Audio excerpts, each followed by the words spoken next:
Meninos e meninas, senhoras e senhores, rebeldes de toda a galáxia, dessa vez é o MesaCast de Rebel Moon, a mais nova obra de Zack Snyder, o cara que fez tudo que ele gosta numa história só. Esse filme é full Zack Snyder. Eu sou Efraim Fernandes, mais uma vez aqui com vocês, e Zack Snyder vive muito bem sem os haters, mas os haters não vivem sem o Zack Snyder. Fala galera, Lucas Venâncio aqui e bora falar sobre das obras mais autorais de Zack Snyder, que é Rebel Moon, sem dúvida nenhuma, e que o universo novo está chegando para expandir mais galáxias aí. Gabriel. Fala aí galera, rebeldes de toda a galáxia e de todo o Brasil, vamos falar do novo filme de Zack Snyder. Fala meus consagrados, André Guilherme na área, e vamos falar aí dos rebeldes mais queridos e apocalípticos da galáxia. Antes da gente começar a falar especificamente sobre o mais novo filme do pai Zack Snyder, eu queria começar a falar sobre a experiência, como é que foi o portal Zack Snyder Brasil, o Snyder Cut BR, tá participando da CCXP. E também já quero deixar aqui, né, um agradecimento, porque graças ao portal de vocês, né, o Gabriel e eu, a gente pôde estar lá na CCXP. O Gabriel me aturou, enchendo o saco dele lá toda hora, indo pra cima, pra baixo. E a gente teve uma experiência bem bacana vendo o pai de perto. Bom, a nossa jornada com a CCXP, ela começou antes da gente saber que estava na jornada CCXP, que foi a nossa entrevista com o Zack Snyder. Nessa entrevista ele lançou, ele estava comentando sobre o Tudum, né? A gente estava conversando assim, sobre os presentes do Tudum e tal. E aí ele falou, eu não vejo a hora de estar aí, né? Que eu ir de novo pro Brasil, porque eu nunca fui numa Comic Con do Brasil e tal. E aí ele falou, opa, pera, isso é exclusivo. E aí a gente, o cara falou, vamos lançar isso aí, né? Vai estar na CCXP. E aí rolou um burburinho, porque a gente não sabia, né? A gente não sabia que haveria um problema a gente ter lançado aquilo, porque obviamente o Zack falou conosco. E aí a gente recebeu um telefonema do alto, assim, sabe? Perguntando como é que a gente sabia, porque obviamente eu super entendo que nós somos um site de fãs e as pessoas podem entender que, sei lá, alguém de dentro da Omelette Company possa ter vazado a informação, né? As pessoas não deduzem que tu possa ter uma fonte direta, assim. Então eu achei que poderia ser um vazamento e tal, e isso pode prejudicar, sim, um anúncio. E aí, expliquei, né? Nós tivemos uma conversa com o Zack via Zoom, né? Ele que falou, foi do próprio Zack e tudo mais, mas eu me coloquei super solícito. Então, galera, eu retiro, né? Se for o caso, não quero atrapalhar e tal. Esse contato foi um contato muito, muito bacana, porque a gente teve exatamente com o estúdio responsável dele do Brasil, né? Que é a Netflix. E a partir do momento que a gente falou, que foi o próprio Zack que falou pra nós, ele falou, não, esquece, pode deixar lá. Se ele falou, tá falado. E aí, o que aconteceu? No dia seguinte veio o anúncio, né? Que o Zack, elenco e tudo mais estaria, né, no Brasil, na CCXP. Daí veio o anúncio oficial, né? Mas nós demos o primeiro anúncio, assim, que algumas páginas entenderam como rumores, e algumas outras páginas acharam que era clickbait, mas era real porque, né, o pessoal viu depois a entrevista completa que era. E a partir daí nasceu a conexão com a CCXP, sabe? E aí foi inevitável, depois do lance do Tudum, de todo aquela ligação que tivemos com o Zack no Tudum, na Netflix, no meio do ano, foi inevitável não estarmos relacionados ao retorno do Zack no Brasil no mesmo ano. E aí veio uma chuva de coisa pra gente fazer, em conjunto, ações. E foi assim, então a gente já estava envolvido na CCXP antes de fato estar envolvido oficialmente, né? Aí foi basicamente isso. Agora, Lucas, tu meteu um I love you Zack Snyder, que é o que todo mundo que é fã do cara gostaria de falar pra ele cara a cara, mano. Tipo assim, cara, a casa caiu quando tu meteu essa. E o Snyder, né, cara, um cara super sorridente com a galera. O elenco todo, na verdade, né, super sorridente. E ele sente, cara, esse amor que a galera tem por ele, né, os brasileiros. É porque brasileiro é muito caloroso, né, cara. Então, é uma coisa que eu percebo, é que essa foi uma das experiências mais positivas que o Zack Snyder teve no Brasil. E aí, quando tu meteu aquele I love you pra ele, mano, a galera ficou, caralho, é isso, é esse o sentimento do fã desse diretor, é esse o sentimento do fã desse cara. Não, com certeza, aquilo veio da alma e do fundo do coração, né? Eu falei do fundo do coração mesmo e, cara, era a oportunidade de falar e foi nesse sentido que acabou saindo o I Love Zack Snyder. Eu meio que quebrei o protocolo, né? Eu disse antes que eu ia quebrar, mas não falei o que ia ser. Aí eu soltei um I Love Zack Snyder e pô, não,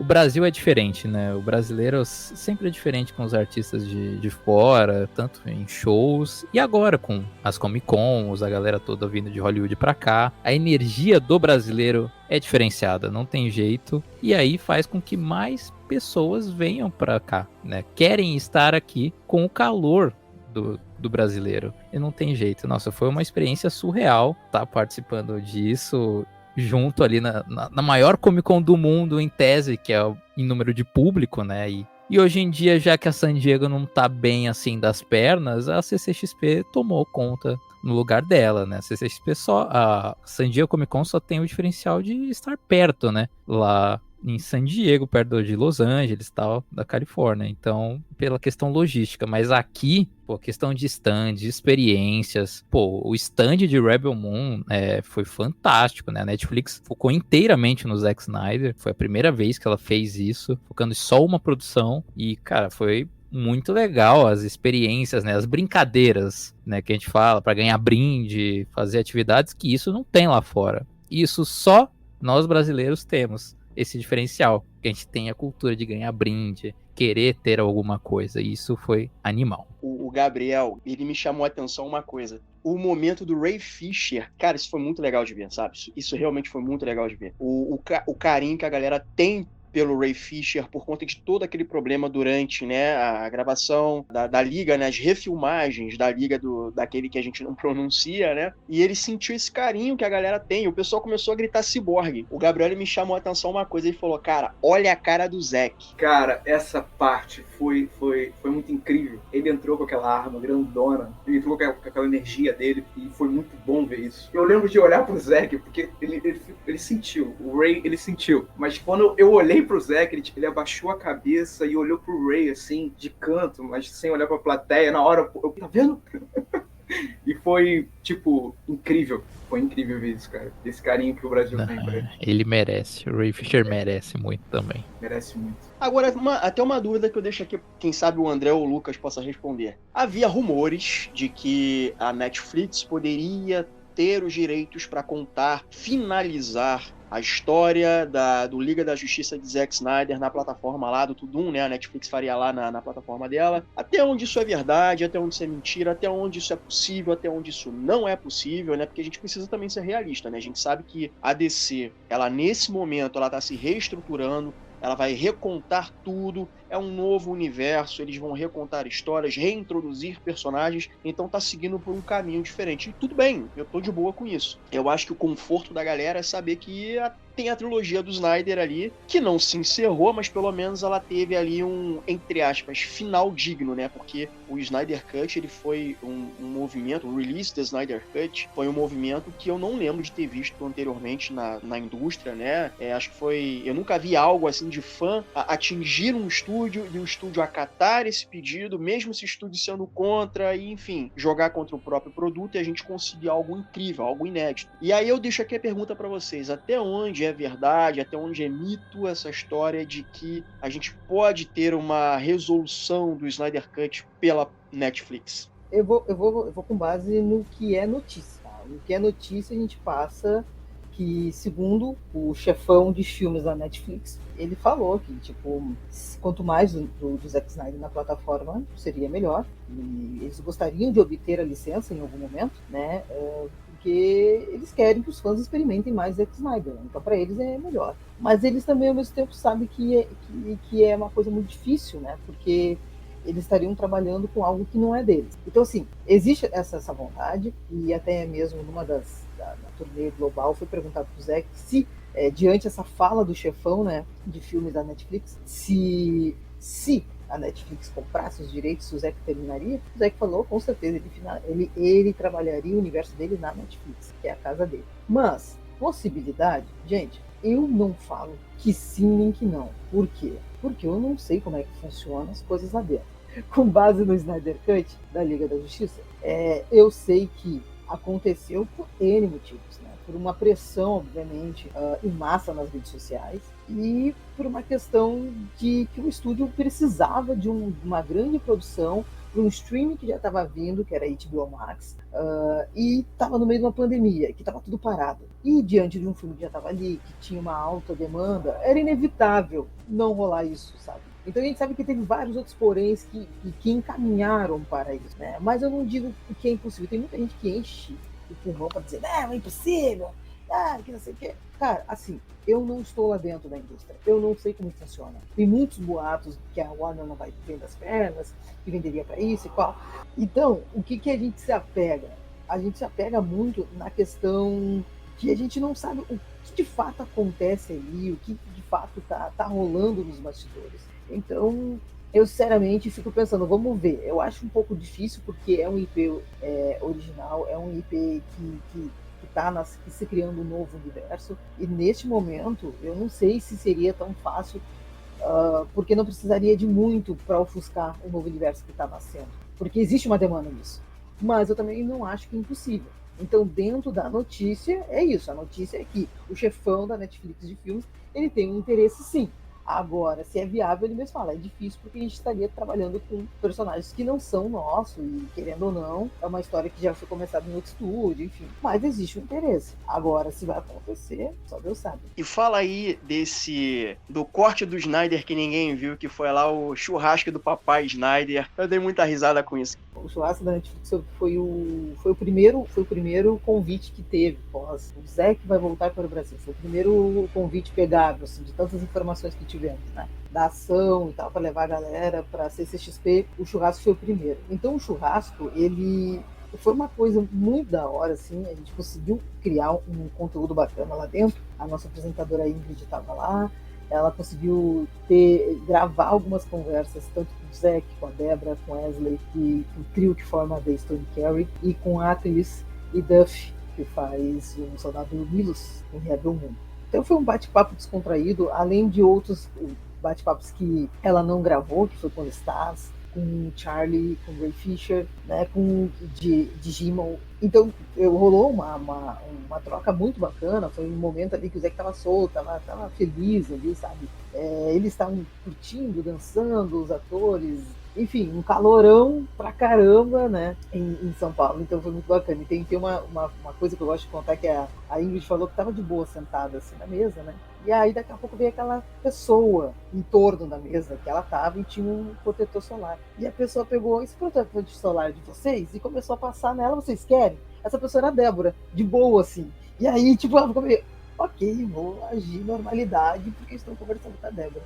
Mas assim, foi uma coisa muito bacana que eles não teve estrelismo ali, foi uma coisa fenomenal, assim, sabe? Espero que tenhamos outras oportunidades tão maravilhosas assim e que a equipe inteira possa ir, né? Porque o número foi um pouco reduzido, né? Eu só queria acrescentar que a Netflix é a rainha do marketing no Brasil, né? Porque ela sabe fazer marketing. O corte do Snyder das carnes é muito engraçado. Eu acho particularmente muito engraçado. E ela faz isso com diversas coisas. Fez com a Joelma, né? A Lua Me Traiu. As coisas relacionadas à cultura brasileira com as produções da Netflix, né? Recentemente ela fez com o Round Six. Fuga das Galinhas com a Bruna Grifão lá, né? Bruna Grifão, ex-BBB, que falam que ela é parecida, né, com os personagens de stop motion e tal. Então a Netflix sabe trabalhar isso muito bem e sabe divulgar. Netflix Brasil, no caso. Colocou até o Zack Snyder pra tomar um tacacá.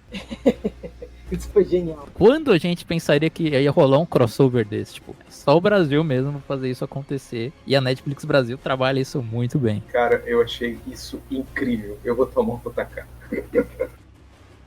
Quais são as impressões sobre esse filme, que é um projeto completamente autoral do Snyder, né? É uma história que ele tentou levar para Lucasfilm, papo de, 20 e tantos anos atrás, como um conto de Star Wars, coisa que acabou não rolando, mas eu vejo isso como um ponto positivo, porque uma vez que você trabalha para a empresa da Disney ou qualquer outra grandiosa, né, normalmente você fica, entre aspas, engessado, porque você tem que trabalhar aos moldes da empresa, né? Eu acredito que um ponto positivo pro Zack nessa história é poder colocar as referências cinematográficas cinematográficas, né, a bagagem cultural que ele tem nessa história, sem ter qualquer tipo de amarra, porque aparentemente, né, a Netflix não fez nenhuma restrição pra ele, então ele pode fazer todas aquelas porra louquices dele que os fãs adoram, o que eu acho um ponto positivo, né, você não fica preso a nada do tipo, ó, isso aqui não pode, ó, dose isso aqui, retira aquilo ali, que aparentemente é o que não rolou, e que se bobear vai ter mais disso na versão estendida dele, né, na versão do diretor. É um universo novo, né? Eu gostei, porque agora ficar meio duvidoso, é porque eu nunca gostei de Star Wars. Nunca curti muito Star Wars. E eu gosto dessa linha de ação do Zack Snyder, esse visual que ele tem. Eu gosto muito disso. E a Cora é sensacional, cara. É incrível. É uma personagem que você já vê que é uma badass fácil, assim, e não é forçado. E, cara, aquelas naves do Zack, nossa senhora, cara.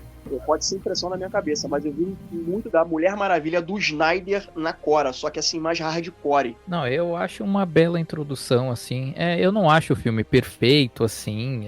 Eu acho ele, assim, enxuto para uma introdução, porque fica com um gosto de quero mais. Isso o tempo inteiro, né? A gente querer saber mais sobre esses personagens. E eu acho fantástico todos eles ali, na minha opinião, de questão de desenvolvimento, porque esse universo, claro, tem a base de Star Wars, só que é um mix batido que o Zack fez de referências a muitas coisas da cultura pop, ali que estão dentro do filme que a galera ama. Então, eu acho isso muito positivo, né? Até do próprio universo dele, de Army of the Dead, tem referência. Vai ter mais ainda na versão do diretor, uma referência mais clara, né? Que pertence ao mesmo universo. Então, eu gosto desse mixer. Só que, assim, eu achei que falta contextualizações, assim, na questão só dos rebeldes, a contextualização do General Titus, por exemplo, do Tarak, mas que foram muito enxutas, né? Mas agora a questão do mundo mãe, da Cora,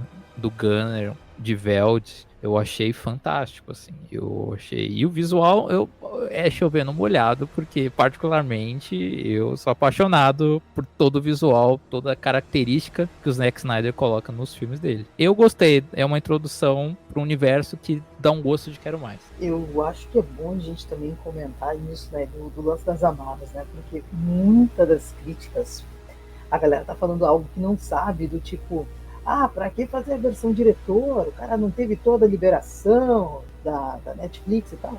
E teve, né? Mas a Netflix queria sim uma versão sem restrição, uma versão que pegasse todo mundo, uma versão family friendly.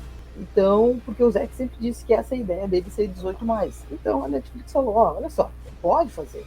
Mas o que tu acha de fazer o seguinte, grava uma versão 13 anos, aqui, né, 13, e a gente não se importa pra fazer a 18, entendeu? A gente queria uma versão 13. Entrega pra nós aí, tipo, isso aí, e aí tu enlouquece com o 18+, entendeu? E foi isso que ele fez. Tanto é que tem mesmo as cenas que os próprios atores falaram agora nesses materiais de apoio, que eles falaram que a mesma cena eles gravaram 2 diálogos, né? Um para a versão PG 13 e um para mais 18. Então isso é bom também falar, porque tem muita gente que repete coisa e que críticos consagrados falam disso, e aí parece que tu vê, cara, é um repeteco, né? Porque às vezes é só um pouquinho de procurar um pouquinho mais, saberia por que não existe essa coisa de o Zack estava insatisfeito, por isso que gravou o corte dele. Porque as pessoas já têm esse pré-conceito, esse ranço do tipo, esse homem só sabe fazer versão de diretor, papapá. Eu senti vontade de ver mais desse universo. Eu também, como o Gabriel, eu não sou fã de Star Wars.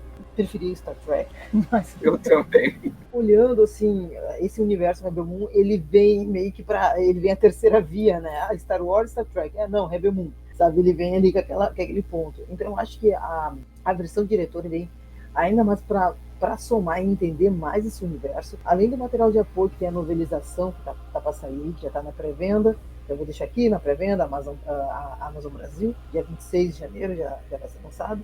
E a novelização é com base em toda a versão do diretor. Então é bacana tu pegar um livro com a novelização, daqui a pouco tu vê como vai ser esse filme, né? Então, assim, é um universo que tá sendo criado, e eu acho que é super normal um universo ele causar estranheza em muita gente, porque é uma história que, querendo ou não, por mais que seja original, por mais que veio para ser do Star Wars, eu acho que ela se afasta muito do Star Wars em vários momentos, mas não tem como fugir de coisas de um filme de ficção científica. Tem coisas que tu vai cair no batido, que todo filme de ficção científica e fantasia tem.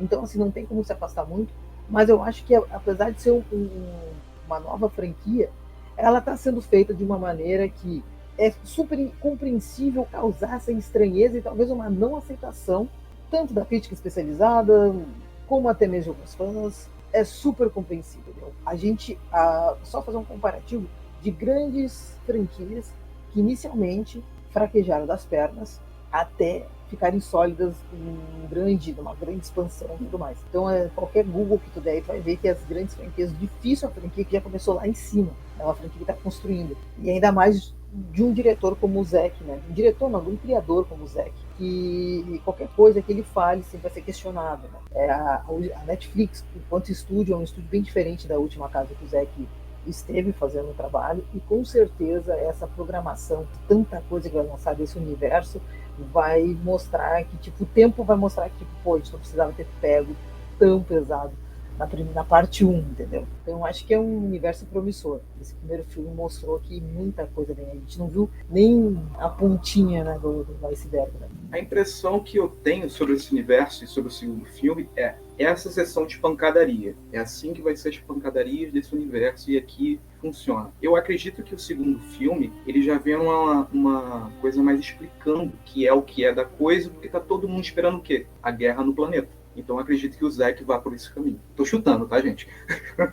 Eu concordo com você. Eu acho que vai ser isso mesmo, aliás. Eu gosto muito do design de produção do Snyder, eu gosto muito da trilha sonora. O Junkie XL já tá de novo trabalhando com ele na colaboração. Eu gosto das roupas, eu gosto do visual. Até mesmo o efeito... a gente sabe que tudo é muito construído com tela de fundo verde, né? Que é uma coisa que ele se especializou. É uma coisa que é perceptível, mas é muito bem feito. Claro, não tá no mesmo nível de Avatar, por exemplo, mas é um negócio que dá pra gente consumir. O que eu senti falta nesse primeiro filme, que eu não sei se a gente vai ter um embasamento melhor na versão estendida, ou talvez nas outras mídias, né, em que vai haver essa expansão de universo, eu senti que poderia ter uma melhor construção de mundos. Quando o General Titus vai ser recrutado, rola uma referência a Gladiador, que o Djimon Hounsou, eu não sei se é Djimon ou Jaimon, ele tá no filme Gladiador, que é um dos meus filmes favoritos, e ele tá num planeta e numa área que é uma área de gladiadores, então ali rola uma homenagem bacana e tal. E é uma cena até bonita, né, porque assim,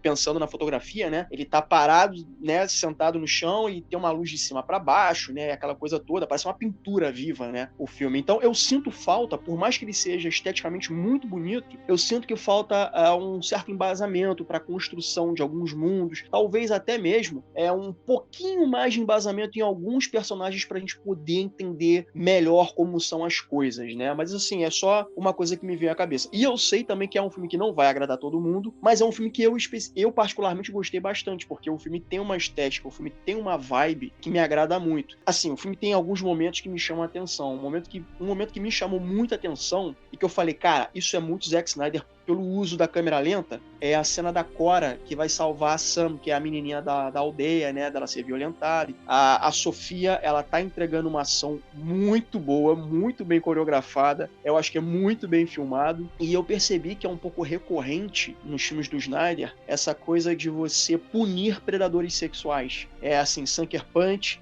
a gente vê isso, em 300... a gente viu isso, sabe? Aquela coisa da masculinidade tóxica, né? Você vê e fala assim, cara, esse cara é um escroto e ele vai ter o que ele merece. E o Watchmen também, queira ou não, tem a parada, um comediante e tudo mais. Pois é, então assim, é um fator que tá recorrente nos filmes dele, né? É uma cena que plasticamente é muito bem feita, sabe? Então são essas coisinhas que eu acho legal. Eu não acho que essas cenas, elas deem o que o filme precisa, que é uma melhor explicação de uma coisinha ou outra, mas mesmo assim, é um filme que eu gosto bastante pela estética, pelo visual, pela forma como ele conta o filme. Eu até vou falar só uma coisa da questão da estética, da narrativa adotada, né? Essa coisa meio picotada que o Zé pegou para falar, em primeiro momento, quando tu tá assistindo uma Adrenalina, pode te parecer que de fato não foi bem explicado. Eu acho que sim. Tem coisas que a gente quer mais. Mas quando tu olha o filme, é a impressão que eu tive, cara, mas tá tudo ali no filme, explicado de forma rápida, mas tá tudo. Então foi uma estética que ele adotou para essa versão reduzida. Para mim funcionou. Eu acredito que tem muita gente não funcionou e tá tudo certo.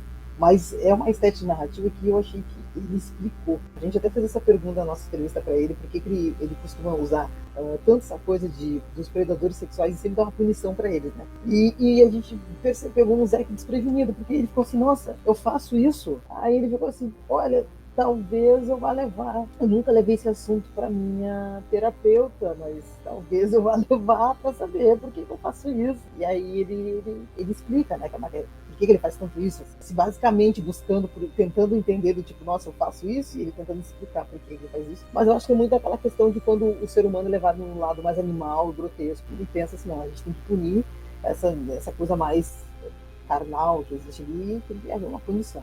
Mas eu acho que em Rebel Moon a coisa mais Snyder possível que tem são os slow motion. E ele usou, e eu digo, porque muita gente falou assim, pô, mas o slow motion tá muito. Uma hora que até dá uma pausa. Vou te falar. Eu acho que ele fez isso proposital, entendeu? Parece que pausa a cena assim, né? Então, assim, não tem coisa mais Zack Snyder slow motion, e eu acho muito bacana isso. E levando em conta que o cara é um artista, ele faz telas, ele pinta. Então, nada mais justo que no meio dos filmes dele ele querer ver umas telas, umas pinturas, como que nem o Efra falou ali, que tem cenas que são basicamente pinturas, ele querer naquele momento ver uma coisa meio em movimento. Que é isso que consagrou ele em 300, né? Então, o pessoal falou, pô, parece que eu tô vendo quadrinhos em movimento. Então, eu acho que isso aí não tem coisa mais Snyder que foram as cenas de slow motion. Pra mim, podia ter até mais, pra mim, bem real. Assim. Tem duas cenas no filme que é ele. Naquela parte do celeiro, a Cora pega a adaga, coloca na garganta do cara e desce no peito. Aí depois ela empurra o cara. É nesse momento que o cara cai com a cabeça assim pro lado, que dá esse slow motion de quase parando. Tipo, sinta o que eu fiz, tá ligado? Foi uma punição, tipo, meio que Mortal Kombat ali. Aí eu falei, cara, isso é muito Zack. A outra cena é quando ela tá contando a história dela, que é quando o ex-namorado dela morre, e ela vai caminhando pra frente, dando tiro. Aí entra o slow motion, mas se você não focar nela e focar na paisagem de trás, vira uma pintura, como você falou, André, e você vê os outros soldados, que é do grupo dela, morrendo também. Cara, essas duas cenas, pra mim, são Zack Snyder. Total, é muito Zack Snyder essa cena, muito, até demais. Eu gosto muito da cena falando de slow motion, do Tarek fazendo o voo de Ícaro lá pra pegar o Bennu, né? Nossa. Que ali ele para, literalmente, e a gente vê, né, um pouco de chiaro escuro ali, sombra com a sombra dele perante o sol, e ali ele para, sim, um momento, e ali é uma pintura, basicamente. Eu lembrei ele de Lenda faz dos Guardiões isso, nessa cena. Lenda dos Guardiões, exatamente, lembra muito Lenda dos Guardiões, e ele faz literalmente isso como se fosse um quadrinho, porque o quadrinho tem, logicamente, a imagem estática, e principalmente que ele baseia muito em Alex Ross, por exemplo, de pinturas realistas, e está na página de um quadrinho, você olha, parece que é uma imagem grandiosa, né? Se torna grandiosa, e você vê mais detalhadamente o que está acontecendo na cena, por isso o uso do slow motion. Mas é a personalidade dele, entendeu? É igual você falar pro Michael Bay parar de fazer explosão. É a mesma coisa. Tá fazendo muita explosão. É a personalidade, o dedo dele, né? É a personalidade dele. Você vai mandar o cara parar de fazer isso, ainda mais que ele tá tendo liberdade. Pra mim, ele tem que fazer o que ele quiser. Se ele tá tendo liberdade, faz. Não tem medo. Tem que ter personalidade de fazer. Agora, meus amigos, vamos falar de um dos melhores, o outro grande polo desse filme. Um polo é a Cora, o outro polo, Atticus Noble. Cara, eu achei maravilhoso esse personagem. Eu consegui odiar o ator, né? É engraçado que ele mesmo disse também que ele mesmo sentiu desconforto em ver ele na tela. Me fale um pouquinho aí dessa performance desse ator nesse filme, que eu consegui realmente odiar esse cara. Cara, pra mim é o melhor vilão do Zack Snyder. Falando assim, o melhor vilão porque, velho, assim, ó, na primeira cena, quando ele chega na aldeia, até o massacre dele, né? A agressão dele, cara, tu sente uma tensão daquele cara que tu tá vendo assim, velho, vai dar merda. Mas vai dar uma merda muito grande. Tu não sabe, mas tu tá sentindo que tá rolando uma tensão, sabe? Então, assim, aquele ar de amigável, do abraço, desconforto no pai da aldeia ali, aquela olhadinha do tipo, nossa, que terra, mas assim, aquele olhar de uma soberba, ele pensando, então tu quis me enganar, sabe? Então tu sabe que aquilo ali vai dar uma merda tão grande. E aí tu vê assim, cara, esse ator aí, ele é bom. Ele é bom, porque ele sabe te causar um desconforto, uma raiva. Aliás, todo mundo do Império ali, né? A gente consegue ter um asco ali dessa galera. Então, nossa, pra mim, assim, de todos os vilões, assim, e olha que eu amo o Zod, mas assim, analisando um vilão dos filmes originais do Zack, né? O Noble é realmente um dos melhores, assim, de construção, e eu sei que vai ter muito mais dele na versão diretor. Então é um personagem que a gente vai amar odiar. Eu acho que a gente já ama odiá-lo, né? Eu gosto muito do Ed Skrein como ator, assim, eu gosto dos papéis dele. Até como o vilão do Deadpool 1, o Francis. Eu gosto muito dele. E eu achei ele no papel, isso que vocês falaram. Eu odiei ele. E eu acho que isso é uma coisa positiva. Odiei ele em todas as cenas e eu quero ver mais. Você fica com gosto a todo momento. Eu quero saber mais sobre esse cara. Eu quero saber mais. O porquê que ele tá ali, né? Meio que se drogando com aquela criatura com tentáculos ali. Tipo, é bizonho, né? Tem referências a Star Wars, a isso. Até vou fazer o merchan, tá no nosso site, referências a esse tipo de coisas. Muitas referências com o Nobu. Então, o Nobu, cara, eu achei... Faço minhas palavras do André. Eu acho que talvez seja o melhor vilão, assim, que o Zack desenvolveu de filmes em termos originais do Zack. É o melhor vilão, só que ainda ele é um capanga, né? Ele é um lobo da steppe. Tem o Balisauros, né? Que é o pai da Korra, não biologicamente, né? Eu quero ver se ele vai ser um baita de um vilão assim. Se vai ser um impactante ou vai ter um acima. Não sei, quem sabe no futuro. Mas, primeiramente, falando da parte 1, tem corte do diretor, porque a galera fica falando, vocês vão ficar falando do corte do diretor, tal. Não, da parte 1, eu gostei do desenvolvimento dele. Pra mim, ele e a Korra são as partes essenciais do filme, fazem o filme girar, são as melhores coisas. Quando ele aparece, a primeira coisa que veio na minha cabeça foi o Francis, porque a intro do Deadpool é um vilão britânico. Cara, e na hora eu...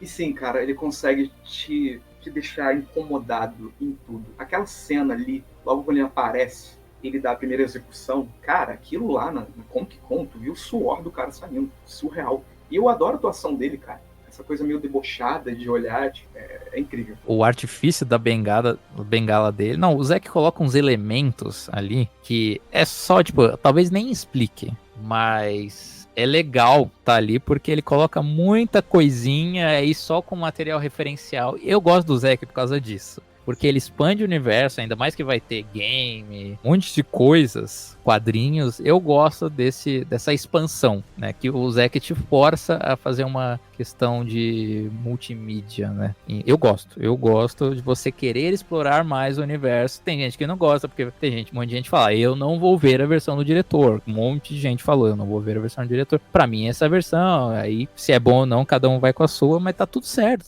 mas se ele tá fazendo também pro fã, eu acho isso positivo. Duas cenas que me chamaram a atenção desse vilão. Uma, ele só bate na cabeça. Isso me lembrou muito The Walking Dead. Eu esqueci o nome do personagem que só batia na cabeça com um bastão. Amiga, e o Francis tendo meio que a mesma cena no Deadpool, que quando a nave cai, ele cai junto com a Korra. Eu falei, nossa, que referência. Pode crer, não tinha nem pensado nessa porra. Verdade.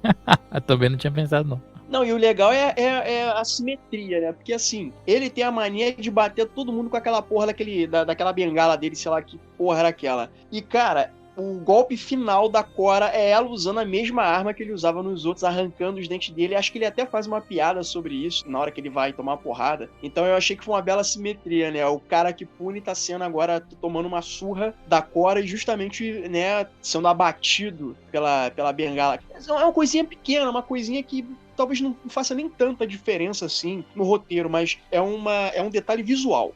É um negocinho que tu planta ali que tu fala, tá vendo, filha da puta? Quem com ferro fere, com ferro será ferido. É mais ou menos isso. Então eu achei, ele fez uma piadinha com aquilo, dá um sorrisinho do tipo, tinha que ser assim, alguma coisa assim que ele fala. Aliás, a luta final, cara, não foi porrada fofa não, meu irmão. Pô, os atores treinaram muito pra fazer aquilo, e a Sofia, né, ela é bailarina, né? É clichê falar isso, mas é verdade. É muita coreografia de luta, né, é como se fosse uma dança, né? Você tem que saber onde colocar o pé, onde colocar a mão, como vai ser sua postura corporal, e ela acabou fazendo que, tipo, sei lá, grande parte da execução da ação. Cara, essa luta final, mano, assim, dentro da CCXP, dava pra você ouvir, a porrada era tão intensa que o som parecia que tava vindo de dentro do peito, sabe? Barulho de tiro, barulho de soco, de chute. Cara, eu achei essa luta final bem bacana. Isso não foi uma luta, foi uma surra de pai alcoólatra, cara. Só isso que eu tenho a dizer. E, cara, aquele sorrisinho dele no final, falando, isso foi incrível. Cara, sensacional, sensacional. Eu amo as coreografias do Zack Snyder. E a Sofia eu conheço pelo trabalho de dança. Na época eu tava fazendo uma pesquisa sobre uma apresentação de dança, que eu tinha que usar um pouco contemporâneo,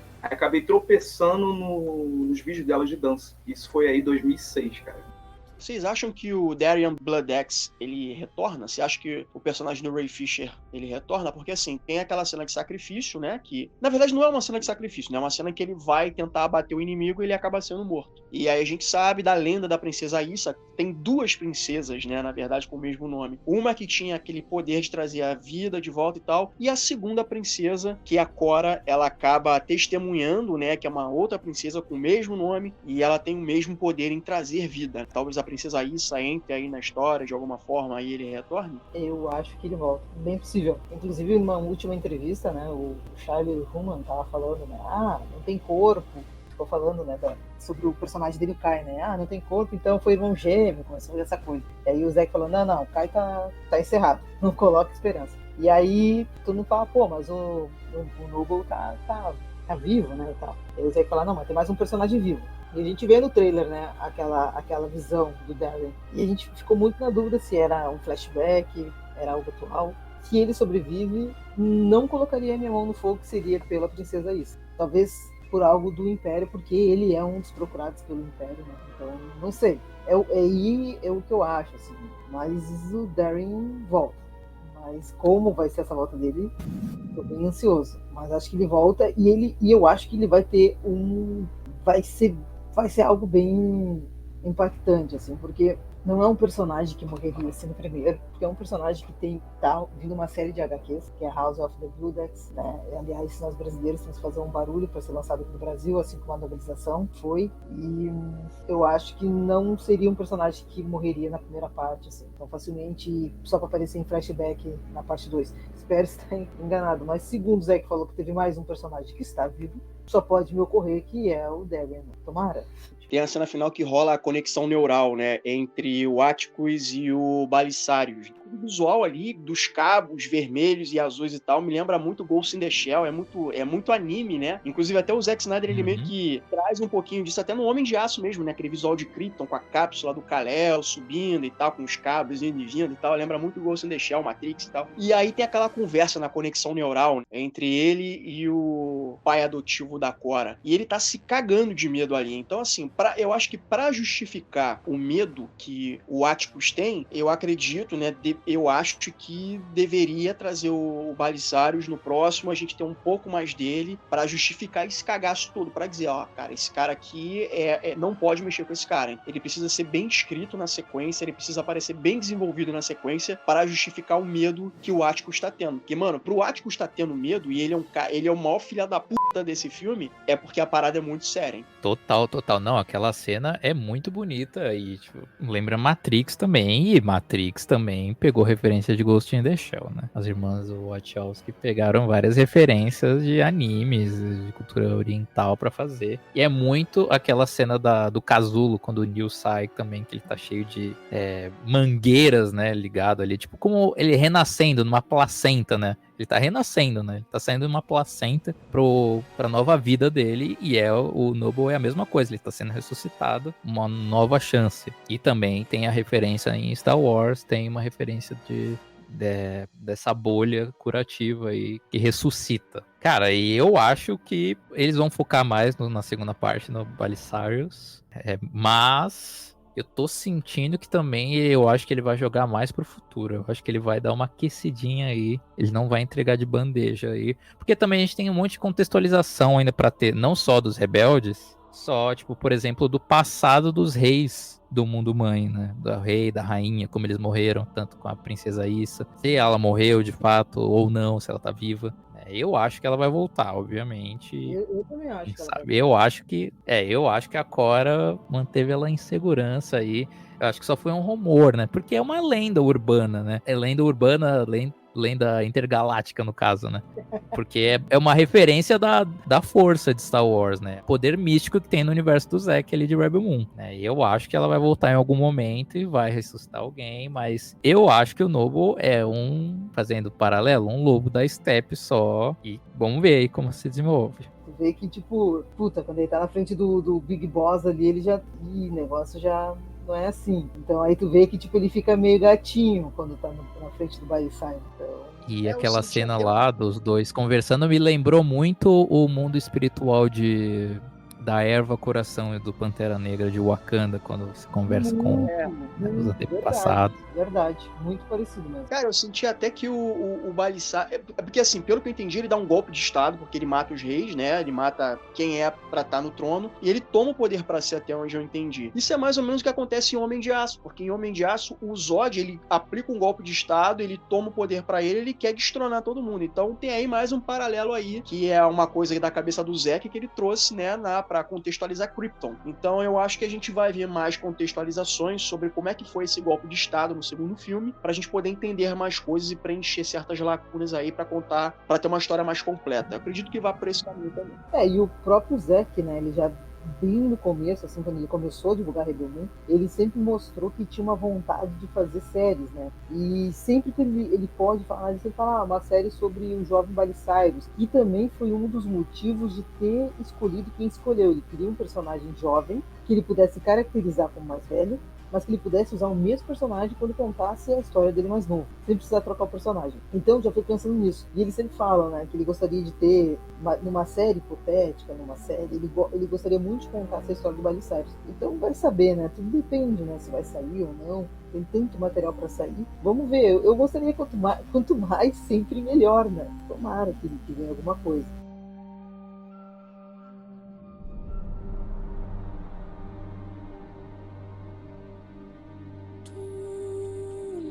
Para encerrar aqui, qual é a nota de 1 a 4 cadeiras para Rebel Moon? Eu dou 2 cadeiras, que é o equivalente a uma nota 6, 6,5, mas eu fiquei muito entretido. Cara, eu dou 3 cadeiras, porque eu gostei muito. Me atiçou pro segundo filme, então eu dou 3 cadeiras. Eu quero conhecer mais desse universo. Eu dou 3 cadeiras também, mais por questão de desenvolvimento dos personagens, mas... Contudo, entretanto, todavia, eu sei que o Zack gosta de contextualizar seus personagens ao longo do tempo. Isso, o próprio Superman é assim, o próprio Batman é assim, vai mudando ao longo da jornada, né? Ele vai explicando aos poucos. E a versão do diretor, eu acho que vai ter um pouco mais, ainda não sabemos. Já com base em outras coisas dele, tipo, o Watchmen versão estendida, o BVS tem mais contextualização dos personagens. Isso que eu acho mais bacana, não é alguma cena descartável, é contextualização. Eu dou 3 cadeiras porque é a única coisa que faltou, que pecou assim no filme, na minha opinião, é mais desenvolvimento para ter mais um apelo com os rebeldes. Porque eu fiquei com gosto de eu quero mais, eu quero ver a versão do diretor logo, eu quero ver a parte 2, quero saber mais sobre esses personagens. Como um todo, eu gostei porque é uma introdução e eu gosto muito das obras do Zack e da ousadia que ele dá para as obras e com o aspecto inteiro que ele constrói os universos dele. Então pra mim é 3 cadeiras. Pra mim também é 3 cadeiras, porque eu tô segurando 4 cadeiras para a versão diretor, porque por todas as questões apontadas aqui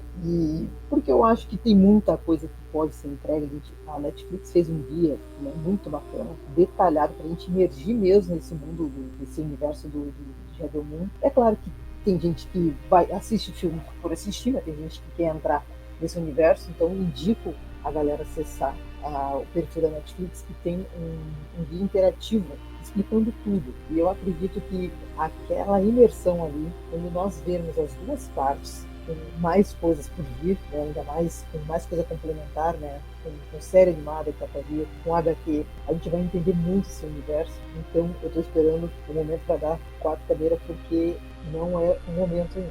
8, 8,5, 3 cadeiras. E é isso, galera. A gente falou sobre Rebel Moon, o mais novo filme de Zack Snyder, que tem todas as porra louquices dele. Se você é hater, não chega nem perto desse filme, porque você vai querer apenas falar mal. Não tem problema você não gostar do filme. O problema é você simplesmente ser hater gratuito, porque ódio não leva nada a lugar nenhum. Eu acho que as pessoas têm que saber diferenciar diferenciar não gostar de um filme e ter hate sobre alguém, né? As pessoas não estão sabendo diferenciar isso. Se você tiver alguma crítica, alguma dúvida, alguma sugestão, manda um e-mail pra gente, mesapra04@gmail.com, ou então uma DM lá no Instagram, mesapra4. E outra coisa que vocês também não podem esquecer, deem as 5 estrelinhas lá no Spotify, no Deezer ou outros, porque isso faz com que a gente fique mais alavancado, mais em evidência, para a gente poder atingir mais pessoas nesse universo imenso que é a podosfera brasileira. Galera, muito obrigado pela participação de vocês, muito obrigado por vocês que estão ouvindo a gente e até a próxima. Falou, valeu, galera.